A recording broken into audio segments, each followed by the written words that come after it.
కొంతమంది మేమేం చేసినా చెల్లుబాటు అవుతుంది, మేమేమన్నా చెల్లుబాటు అవుతుంది, మా చేతిలో ఉన్నాయి అన్నీ, మాకు మించింది లేదు, మాకు తిరుగులేదు అన్న లెక్కలేకి చాలామంది ప్రవర్తిస్తూ ఉంటారు.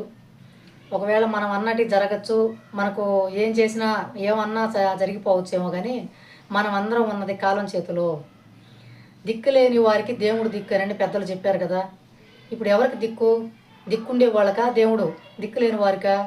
దిక్కులేని వారికి దేవుడు దిక్కు అన్నారు. మరి ఆ దిక్కులేని వాళ్ళకి దేవుడు దిక్కు ఉన్నప్పుడు ఆ దేవుడు వాళ్ళకి అన్యాయం జరగనిస్తారా? ఒకవేళ చేసేవాళ్ళు చేస్తూ ఉన్నా ఆ పైన వాళ్ళని అది ఊరుకొనిస్తారా? తప్పనిసరిగా అంతగా నాలుగింతల శిక్ష వాళ్ళకి వేస్తాడు.